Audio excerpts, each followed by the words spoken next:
Esse é o Giro do Agro, seu programa com as principais notícias sobre o agronegócio. Como sempre, um prazer inenarrável estar aqui com vocês. Eu sou a Lísia, tomando um cafezinho sem açúcar, por quê? Porque esse é um programa de tradição. E como programa de tradição, vamos aos índices. Começando com a soja, que na CBOT, para o contrato de maio de 2025, fechou a $10,1275 por bushel, alta de 2,01%, enquanto o contrato de julho para 2025 fechou a $10,2350 por bushel, alta de 1,94%. Apesar das projeções otimistas para as exportações brasileiras de soja em 2025, o ritmo atual dos embarques tem sido mais lento, o que tem influenciado no preço internacional do grão.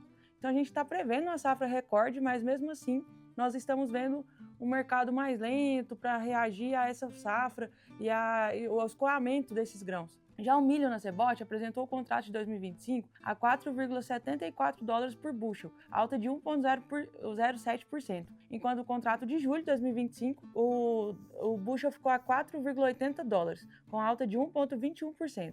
A produção nos Estados Unidos do milho, por exemplo, recuou para 378 milhões de toneladas, abaixo dos 390 milhões registrados anteriormente. Essa diminuição na oferta global tem contribuído para a elevação dos preços do milho, apesar de que a gente não está vendo isso ainda aqui no Brasil. Já o trigo teve o contrato de maio de 2025 fechando a $5,42 por bushel, uma alta de 0,42, e o contrato de julho a $5,55 por bushel, alta de 0,32 também. Os estoques globais do trigo caíram 4%, atingindo 258 milhões de toneladas, conforme dados do Departamento de Agricultura dos Estados Unidos. Essa redução nos estoques sinaliza uma oferta mais restrita, influenciando então a alta dos preços. Já no boi gordo, nosso queridíssimo boi gordo, fechou a cotação em São Paulo a R$320 por arroba, enquanto o boi China está cotado a R$330 por arroba. A estabilidade é atribuída ao equilíbrio entre oferta e demanda, com produtores retendo animais e indústrias operando com escalas de abate ajustadas, ou seja, a escala está toda certa, o frigorífico tem gado suficiente para abater. Só que o produtor está segurando, porque ele acredita na alta, então pode ser que nós vejamos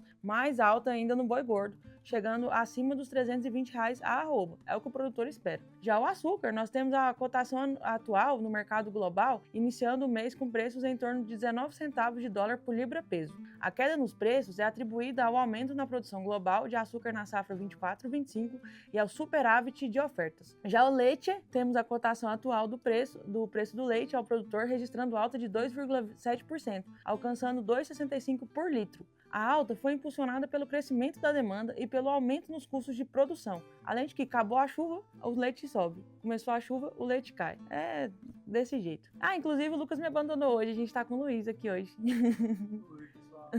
E agora para as notícias da semana, nós temos o MST intensificando invasões no Abril Vermelho. O MST realizou uma nova onda de invasões no campo brasileiro, para acabar mesmo. Nesta semana, foram registradas 11 ocupações em diferentes estados. As ações fazem parte do chamado Abril Vermelho. O Abril Vermelho marca o aniversário do massacre de Eldorado dos Carajás, quando 21 trabalhadores rurais foram mortos durante uma reintegração de posse no estado do Pará em 1996. Uma das ações mais recentes do MST ocorreu no estado de São Paulo, na usina São José, localizada no município de Rio das Pedras. Segundo o movimento, a usina foi responsável por um crime ambiental que causou a morte de 250 mil peixes em 2014. O MST afirma que a área deve ser destinada à reforma agrária. O grupo também critica a condução da reforma agrária pelo governo Lula. Para o movimento, as ações do atual governo ainda estão aquém do necessário e cobram um assentamento de 100 mil famílias. Em resposta, o ministro Paulo Teixeira afirmou que o governo retomou os avanços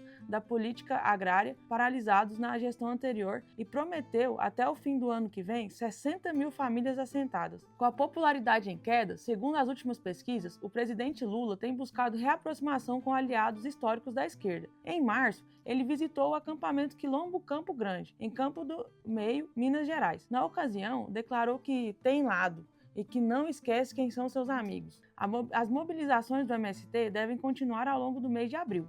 A gente segue acompanhando. Enquanto isso, nós temos a tarifa dos Estados Unidos que deve fechar o mercado para o etanol brasileiro. Outra notícia preocupante para o agro brasileiro. O governo Trump retomou as tarifas de 10% sobre o etanol brasileiro. A medida encerra a cota especial que permitia a entrada do produto. Agora, com a mudança, o mercado americano se fecha para o Brasil. Sem a isenção, o etanol brasileiro perde competitividade frente ao etanol de milho americano, o que recebe subsídios do governo local. O Brasil vinha exportando cerca de 200 milhões de dólares de etanol por ano para os Estados Unidos. São Paulo, Goiás e Paraná, onde a produção de etanol é intensa, os produtores temem demissões e queda na renda das usinas. Porém, para a consultoria da DataAgro, o momento pode ser de oportunidade. Por que será? Porque se as tarifas inviabilizarem as exportações aos Estados Unidos, podem abrir outros mercados, caso países importadores afetados pelas tarifas resolvam retaliar, trocando o etanol americano pelo etanol brasileiro, que é o que a gente está vendo a China fazendo, inclusive. Canadá, Reino Unido, Índia e Coreia do Sul podem ser os destinos novos para o nosso etanol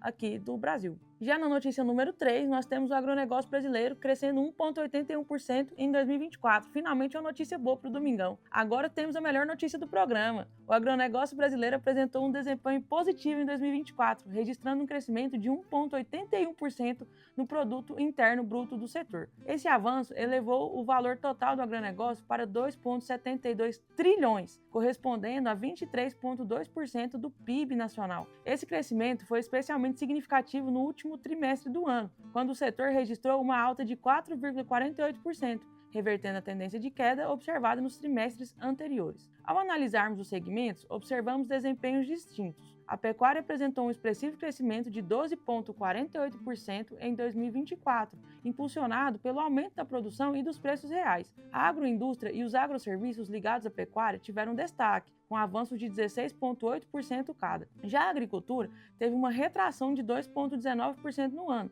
influenciada pela redução nos preços e pela menor produção de culturas importantes, como o milho, a soja e a cana-de-açúcar. Estes resultados evidenciam a resiliência e a importância do agronegócio na economia brasileira, especialmente em um ano marcado por desafios no setor agrícola. Que desafios foram esses, gente? Falta de chuva ou chuva demais, como a gente viu no sul, e a falta de chuva que a gente teve aqui em Goiás. Quase ninguém plantou safrinha, por exemplo, pela falta de chuva, pelo medo do não ir para frente. O desempenho robusto da pecuária e dos serviços associados compensou as dificuldades enfrentadas na agricultura, reforçando o papel vital do agronegócio no desenvolvimento econômico do nosso país. E agora nós temos a Minerva propondo um aumento de capital de 2 bilhões. A Minerva Foods, uma das maiores exportadoras de carne bovina da América do Sul, anunciou que estuda um aumento de 2 bilhões no capital da empresa. O objetivo da companhia seria reduzir seu endividamento, que subiu após a aquisição de 13 plantas da Marfrig em 2024. Apesar do objetivo financeiro positivo, o anúncio gerou receio no mercado. As ações da Minerva caíram 2,95%, encerrando o pregão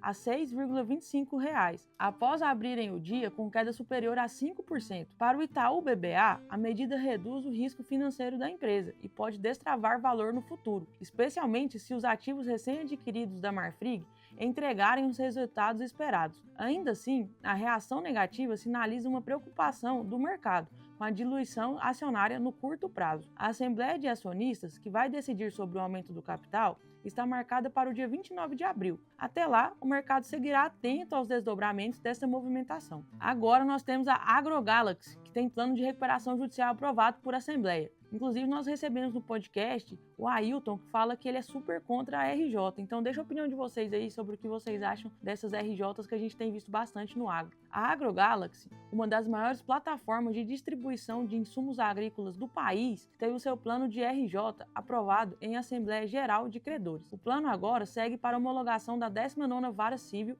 e Ambiental da comarca da nossa queridíssima Goiânia. Com isso, a empresa avança na tentativa de se reorganizar financeiramente. A situação da empresa se agravou, infelizmente, ao longo de 2024. No terceiro trimestre do ano passado, a AgroGalaxy registrou uma receita líquida de 1,2 bilhão de reais, uma queda de 48,6% em relação ao mesmo período de 2023. Ainda no trimestre, o grupo teve um prejuízo líquido de 1 bilhão e 580 milhões de reais, um aumento de 1.679% em relação ao mesmo intervalo de 2023, coisa pra caramba. Como parte do plano de reestruturação, a AgroGalaxy reduziu pela metade o número de lojas, fechando unidades em todo o país. Hoje, a rede conta com 74 lojas em funcionamento. A empresa também cortou 40% do quadro de funcionários, em mais uma medida para conter os custos operacionais. Além disso, a companhia tem buscado reforçar sua liquidez com a venda de carteiras de recebíveis e com a retomada das operações do FIDC, Terra Magna.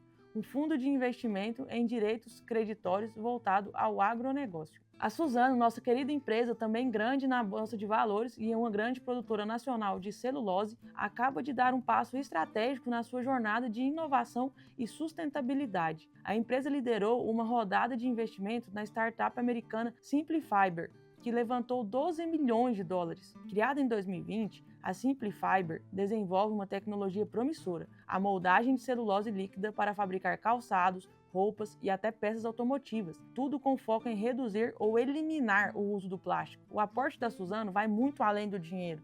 A empresa brasileira agora ocupa um assento no conselho da startup e acompanha de perto o desenvolvimento dessa tecnologia, que promete abrir novos mercados para a fibra de eucalipto produzida no Brasil. A Simply Fiber planeja escalar sua produção nos próximos meses e, em breve, deve atender grandes marcas. O modelo de negócios prevê o licenciamento da tecnologia e a venda do slurry, uma espécie de massa de celulose, como insumo para indústrias do mundo todo. A América Latina, claro, está no radar. A CEO da Simply Fiber, Maria Inchner-Orang, aposta no Brasil como futuro polo industrial dessa nova geração de materiais sustentáveis. Palmas para o nosso país. Essas foram as notícias para o seu domingão. Espero que vocês estejam fazendo o quê? Um churrasquinho com a família, tomando uma cervejinha, aproveitando a vida, porque hoje é domingo, né? Não tem dia melhor na semana para tomar uma, não. Beijo para vocês. Prazer inenarrável, como sempre.